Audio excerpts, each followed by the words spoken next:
పోషించడానికి వస్తున్నటువంటి ఏకైక వ్యక్తి మెస్సియా. ఆయన తన ప్రాణాన్ని పెట్టి మరి ప్రజానీకాన్ని రక్షించడానికి రాబోతున్నాడు. కాబట్టి ఆయన రాకడ విషయం మాత్రమే కాకుండా ఆయన కోసం ముందుగా పంపబడినటువంటి దూరైనటువంటి జాన్ ది బాప్టిస్ట్ యోహాను గురించి కూడా నలుగురు సువార్తికులు రాశారు. ఈ నలుగురు సువార్తికులు మనం చూస్తే మరి ఆయన యొక్క పరిచయం గురించి ఖచ్చితంగా ప్రస్తావించారు. అలాగే మెస్సియా తనాన్ని ధృవపరచడానికి మెస్సియా అనేటువంటి ఆ వ్యక్తి అనగా దేవుడే మానవావతారంలో లోకంలోకి వస్తున్నాడు కాబట్టి దాన్ని ధృవపరిచేదానికి ఆయన కంటే ముందుగా లోతుగా ఈ యోహాను వస్తున్నాడని నలుగురు సువార్తికులు చాలా చక్కగా మత్తయి, మార్కు, లూకా, యోహాను రాస్తున్నారు.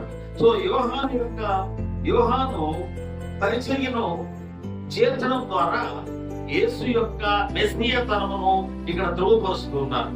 అలాగే ఎందుకంటే మెస్సియా ముందుగా పూత పంపబడాలని లేఖనాలు నిర్దేశిస్తున్నాయి. అలాగే మెస్సియా వచ్చిన తర్వాత ఆ మెస్సియా కూడా అంతకంటే ముందుగా పంపబడినటువంటి దూత విషయమై ఆయన తప్పకుండా ప్రకటించాలి. ఇది వాటి మధ్యలో ఉండేటువంటి లింక్ చూడండి. యోహాను బాప్టిస్ట్ నుంచి యోహాను దేవుడు ఏమో ఒక 6 సంవత్సరాల ముందుకు పంపించచ్చు కదా. సరిగ్గా బాప్టిస్ట్ నుంచి యోహాను పుట్టిన తర్వాత 6 నెలలకి యేసు ప్రభు పుట్టాడు.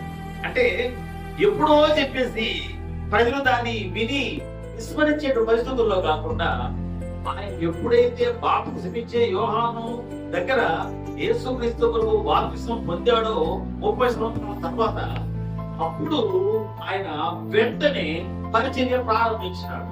అంటే బాప్టిజం ఇచ్చే యోహానే యేసు ప్రభువుకు ముందుగా నడిచినటువంటి దూత, ఆయన మార్గాన్ని స్నానం చేయడానికి వచ్చినటువంటి వ్యక్తి అనే సత్యాన్ని ఇక్కడ వెల్లడి చేస్తున్నాడు. సో ఇక్కడ ఇప్పుడు తమాషా ఏంటంటే వచ్చినటువంటి వ్యక్తి బాప్టిజం ఇచ్చే యోహాను ఈయన జైల్లో పెట్టాడు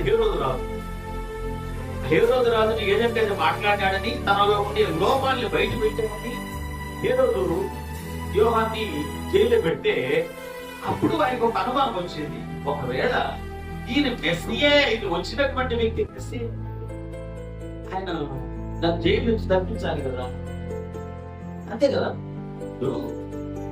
మనం అందరం అనుసరించేది ఒకే బైబిల్.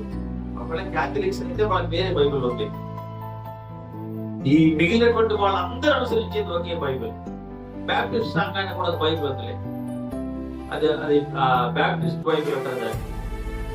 సో మిగిలిన ప్రపంచంలో ఉండే విశ్వాసంతో అనుసరించేది పరిశుద్ధ లేఖనాలే. విశ్వసించేది యేసుక్రీస్తునే, దేవుడు ప్రకటించేది యేసుక్రీస్తునే. మనం నమ్మడానికి ఏం తప్పు, కలిసి జీవించడానికి ఏం తప్పు. సో కొంతమందికి వ్యక్తిగతమైన విభేదాలు, అలాగే సంఘ సంబంధమైన వ్యత్యాసాలు, ఆచరించే విధానంలో ఉండేటువంటి తేడాలు, వీటిని బట్టి మీరు వేరు మేము వేరు అని చెప్పేస్తారు. కానీ ప్రియమైన వాళ్ళ